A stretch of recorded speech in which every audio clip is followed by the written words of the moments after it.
Hello प्यारे बच्चों, कैसे हैं आप सब। आशा करते हैं सब ठीक ठाक से होंगे, बढ़िया होंगे और अपना पढ़ाई फुल जोश के साथ कर रहे होंगे।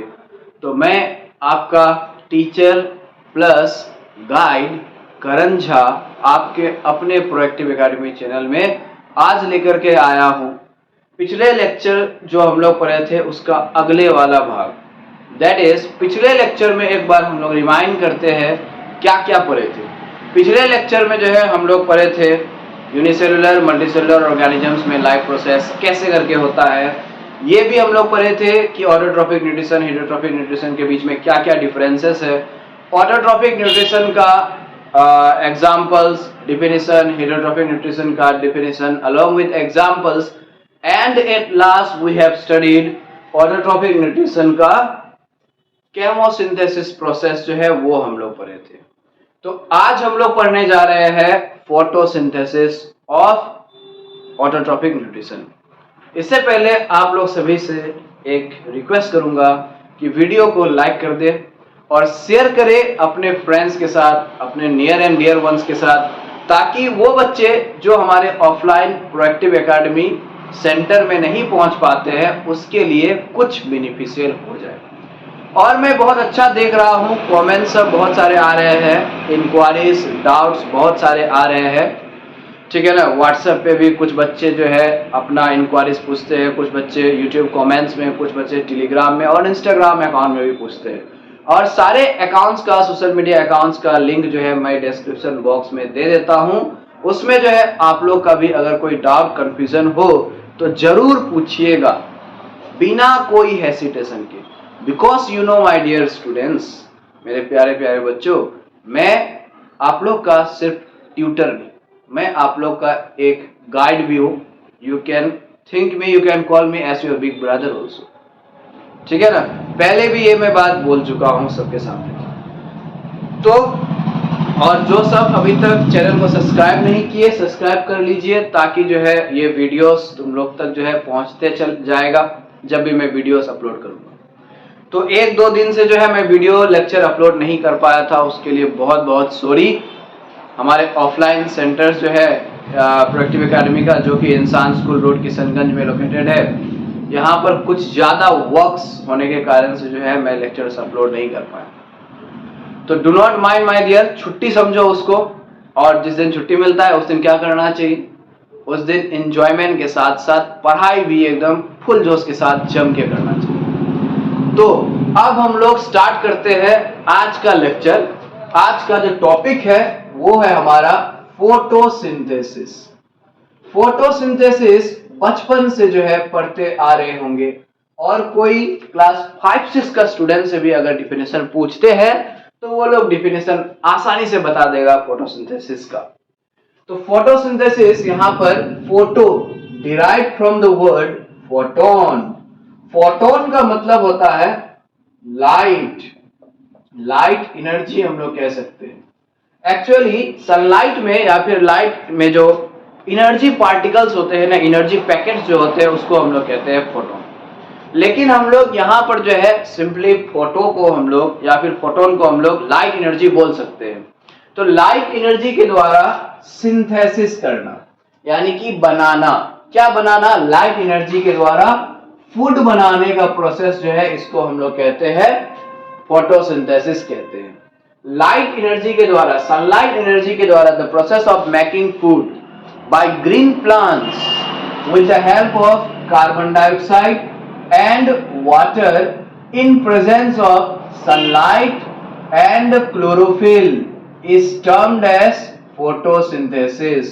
तो ये चार चीजों जो है, ये चार चीज के जरिए क्या करता है, ग्रीन प्लांट्स जो होते हैं और बहुत सारे बैक्टीरिया भी जो होते हैं जिसके अंदर में क्लोरोफिल पिगमेंट प्रेजेंट है, वो लोग ये चार मटेरियल के द्वारा अपना फूड जो है बनाता है।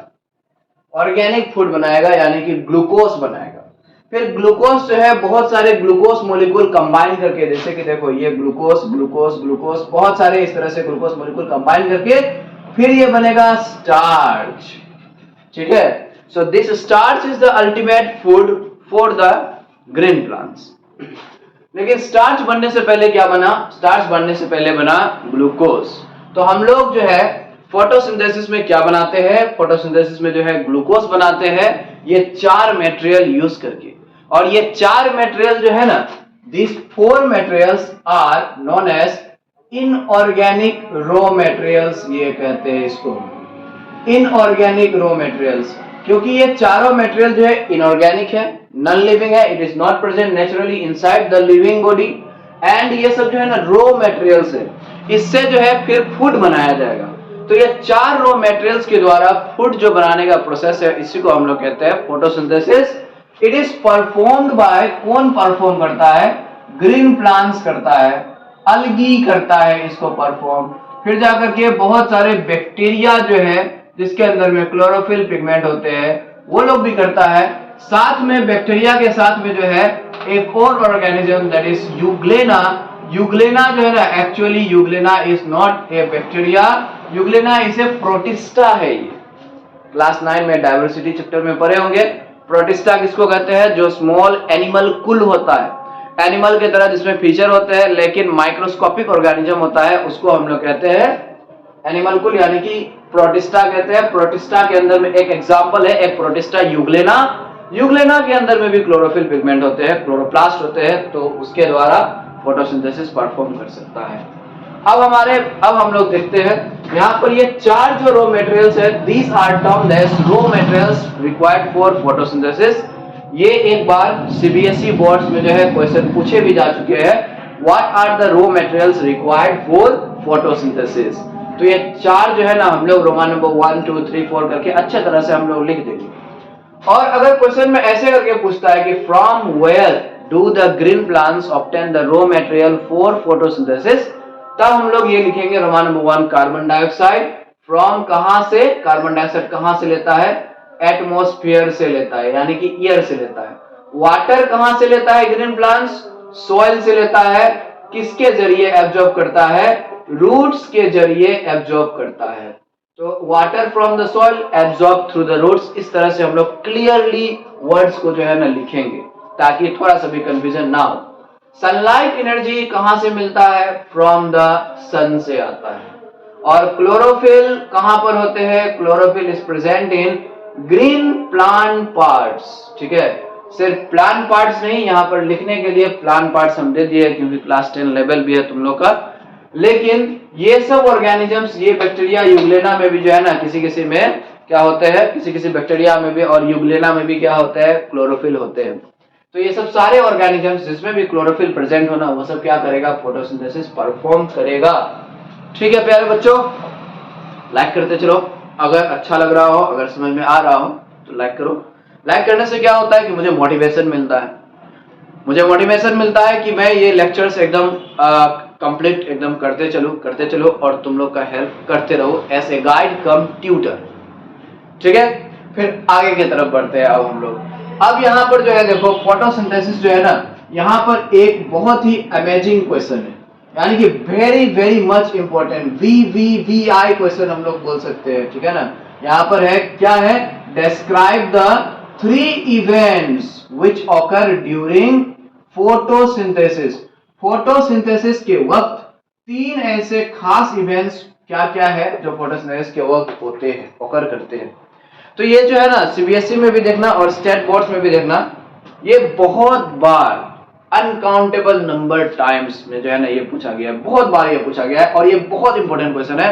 ये तुम्हारे एनसीईआरटी का लाइव प्रोसेस चैप्टर का पेज नंबर 4 में होगा। लाइव प्रोसेस चैप्टर का, मैं ये नहीं बोल रहा हूं कि एनसीईआरटी बुक का पेज नंबर 4, एनसीईआरटी बुक का लाइव प्रोसेस चैप्टर का पेज नंबर 4 में जो है ना, रोमान नंबर 1 2 3 ऊपर में ही लेफ्ट हैंड साइड में जो है बुक का ऊपर में ही होगा। तो 3 यहाँ पर इवेंट्स होते हैं, देखो क्या क्या इवेंट्स होते हैं। सबसे पहले क्या करेगा, सबसे पहले ग्रीन प्लांट पार्ट्स जो है ना, ये लोग एब्जॉर्प्शन ऑफ सनलाइट एनर्जी करेगा। तो सन से जो आता है सनलाइट एनर्जी, इसको जो है ना एब्जॉर्ब करेगा। सपोज यहाँ पर ये एक लीफ है और यहाँ पर जो है ये सन है, सन देखो मुस्कुरा रहा है कितने अच्छी तरह से, और ये हम लोग को क्या दे रहा है, ये हम लोग को सनलाइट एनर्जी दे रहा है। ठीक है, सनलाइट एनर्जी दे रहा है। तो ग्रीन प्लांट पार्ट्स जो होते हैं, जैसे कि देखो लीव्स हो गया, फिर जाकर के वो जो छोटे छोटे प्लांट्स होते हैं ना, हर्ब्स जिसको हम लोग कहते हैं, ठीक है, घास उस जो होता है, तो उसका स्टीम भी देखोगे, उसका स्टेम जो है STEM, स्टेम भी क्या होता है, ग्रीन कलर का होता है, पतला पतला होता है, छोटा छोटा होता है और फिर ग्रीन कलर का होता है। तो उसमें भी जो है ना क्लोरोफिल प्रेजेंट है। तो स्टेम से भी क्या होगा, फोटोसिंथेसिस होगा। कैक्टस में तो देखो, कैक्टस में वो जो लीफ की तरह बड़ा बड़ा दिखता है ना, वो लीफ नहीं है एक्चुअली, वो क्या है, वो स्टेम है। ठीक है, और कैक्टस में वो जो कांटा होता है ना, वो है लीफ, मॉडिफाइड लीफ। कांटा क्यों बना लीफ, एक्स्ट्रा चीजें है ये सब, क्यों बना कांटा, ताकि वो कैक्टस जो है वो तो डिजर्ट में ग्रो करता है, वहां पर पानी का बहुत ज्यादा स्कार्सिटी है, कमी है वहां पर पानी का। तो अगर लीफ रहेगा तो लीफ में स्टोमेटा रहेगा, और स्टोमेटा के द्वारा क्या होते रहेगा, वाटर जो है लॉस होते रहेगा, सारा वाटर लॉस हो जाएगा ट्रांसपिरेशन प्रोसेस से। एक तो डिजर्ट में पानी का ऑलरेडी नेचुरली कमी है, और ऊपर से अगर लिप्स के द्वारा पानी लॉस हो जाए तो कैक्टस प्लांट कैसे सरवाइव करेगा, कैसे हम लोग बिना पानी के कैसे जिंदा रह सकते हैं। तो यही रीजन है वो लोग में भी, कैक्टस का लीफ जो है ना वो मॉडिफाइड होकर के कांटा बन जाता है, उससे कैक्टस को प्रोटेक्शन भी मिलता है प्रीडेटर से, शिकारी से, हार्बीवरस एनिमल से, और फिर दूसरा है कि वाटर लॉस भी नहीं होने देता है, बहुत कम होता है वाटर लॉस। ठीक है, और कैक्टस में जो लीफ की तरह बड़ा बड़ा ग्रीन नहीं दिखता है, वो है उसका स्टेम। तो वो स्टेम जो ग्रीन दिखता है, तो उस स्टेम में भी जो है ना क्लोरोफिल है। तो वो अपना स्टेम के जरिए ही क्या करता है, फूड बनाता है, फोटोसिंथेसिस करता है। ठीक है, तो अब हम लोग जो है यहां पर देखते हैं, सबसे पहला स्टेप जो है क्या होगा, ग्रीन प्लांट पार्ट जो है ना, वो लोग सनलाइट एनर्जी जो आता है, सन से जो आता है सनलाइट एनर्जी, वो ट्रैप करेगा, अपने अंदर में एब्जॉर्ब कर लेगा। सेकेंड स्टेप में क्या है, वही एनसीईआरटी का उसमें पेज नंबर 4 में देखना। सेकेंड स्टेप में क्या होगा, conversion of sunlight energy, conversion of light energy to किसमें, chemical energy, and splitting of water molecules into hydrogen and oxygen. ये पूरा एकदम छाप करके, जैसे मैं अभी बोला हूं, इसको पीछे बैक करके जो है ना, देखो इसको इसी तरह से जो है ना छाप देना है नोट्स में, और इसी तरह से जो है एकदम पूरा याद कर लेना है, समझ भी लेना है, याद भी कर लेना है। तो सेकेंड स्टेप में लाइट एनर्जी जो है ना, इसको केमिकल एनर्जी में, ये लाइट एनर्जी को एब्जॉर्ब किया, लाइट एनर्जी को फिर किसमें कन्वर्ट कर देता है, केमिकल एनर्जी में कन्वर्ट कर देता है। एंड क्या होता है, स्प्लिटिंग ऑफ वाटर मॉलिक्यूल होता है into hydrogen and oxygen gases. Hydrogen gas, ये ऑक्सीजन गैस। अपर एरो मतलब क्या होता है, कमेंट सेक्शन में बताओ। अपर एरो का मतलब क्या होता है केमिस्ट्री में। ठीक है, कोई भी यहाँ पर ये प्रोडक्ट जो है, इसके पीछे हम यहाँ पर ये अपर एरो जो लगाए, तो इसका मतलब क्या होता है, comment in the comment section, देखते हैं किसमें है तो यहाँ पर वाटर मॉलिक्यूल जो है ना, इसको हाइड्रोजन एंड ऑक्सीजन गैसेस में स्प्लिटिंग करेगा, यही केमिकल एनर्जी का मदद से। ओके, फिर क्या होगा, नेक्स्ट नंबर 3 में क्या होता है, नेक्स्ट नंबर 3 में होता है reduction of carbon dioxide to carbohydrates. Carbon dioxide जो है ना, इसको कार्बोहाइड्रेट्स में क्या कर देगा, इसको कार्बोहाइड्रेट्स में जो है ना रिड्यूस कर देगा। What is the meaning of reduction, reduction का मतलब होता है एडिशन ऑफ हाइड्रोजन या फिर रिमूवल ऑफ ऑक्सीजन। देखो दो टर्म्स है, ऑक्सीडेशन और एक है रिडक्शन। ऑक्सीडेशन का मतलब होता है ऑक्सीजन ऐड करना, या फिर कोई एक चीज से हाइड्रोजन निकाल देना, माइनस कर देना। रिडक्शन का मतलब होता है कोई भी एक चीज में हाइड्रोजन प्लस कर देना, यानी कि हाइड्रोजन कोई भी एक चीज में जोड़ देना, ऐड कर देना, या फिर ऑक्सीजन जो है ना माइनस कर देना। ठीक है प्यारे बच्चों, लाइक मारते चलो ना, लाइक मारते चलो।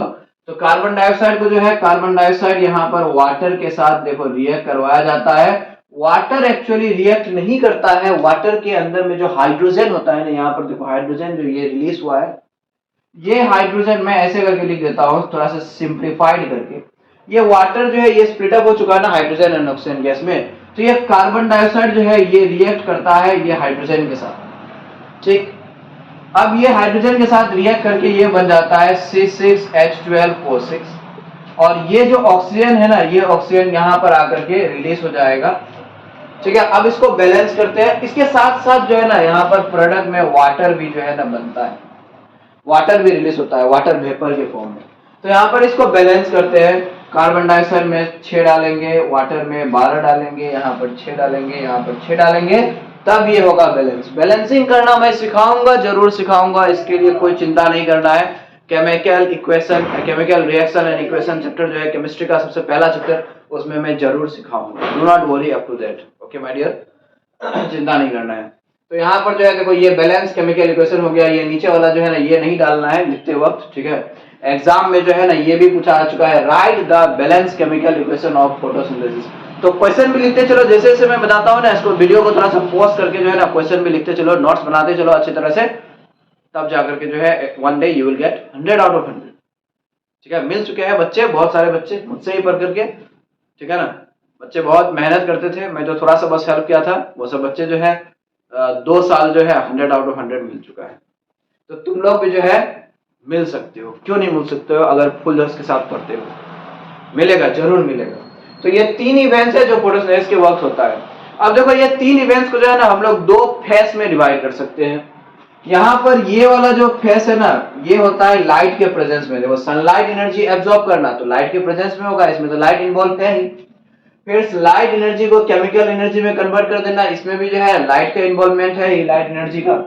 तो ये दोनों जो प्रोसेस है जो लाइट के प्रेजेंस में होता है ना, इसको हम लोग कहते हैं लाइट फेस कहते हैं, या फिर फोटोकेमिकल फेस भी कहते हैं।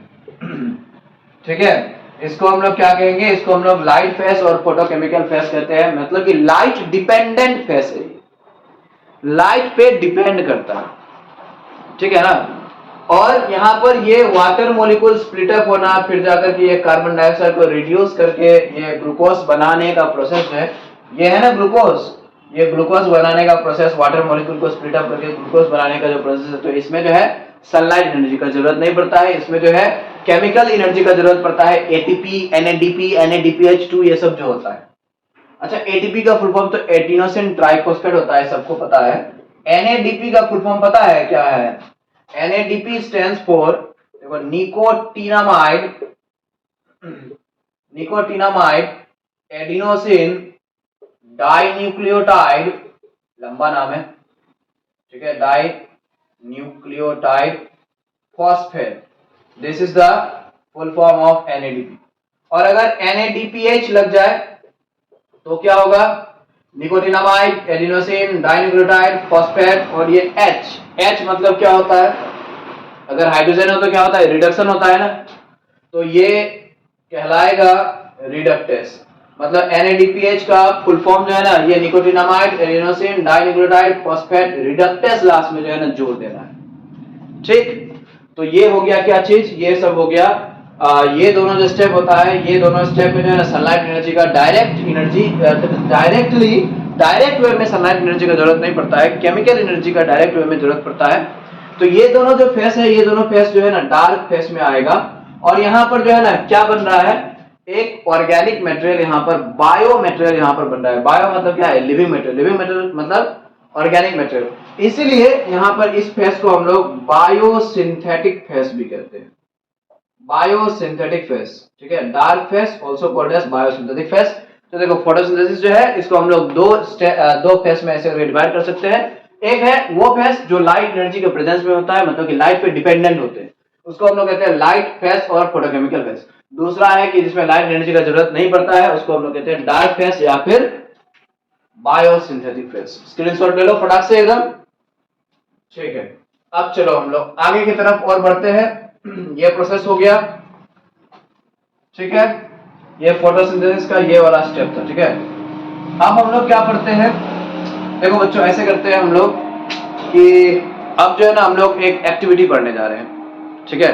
एक्टिविटी पढ़ने जा रहे हैं। एक्टिविटी जो है, कौन सा एक्टिविटी? हम लोग 2 एक्टिविटी पढ़ेंगे। एक एक्टिविटी होगा कि carbon dioxide is essential for photosynthesis, ये प्रूफ करना है एक्टिविटी के जरिए कि फोटोसिंथेसिस करने के लिए कार्बन डाइऑक्साइड का जरूरत पड़ता है। और दूसरा एक्टिविटी ये है, ये एनसीईआरटी में तुम लोग का एक्टिविटी 6.1 में होगा, to show that chlorophyll is essential for photosynthesis. Activity 6.1 इसमें है कि फोटोसिंथेसिस के लिए ना क्लोरोफिल जरूरत है, ये हम लोग एक्टिविटी के जरिए प्रूफ करेंगे, शो करेंगे। और दूसरा एक्टिविटी है 6.2 very very much important activity.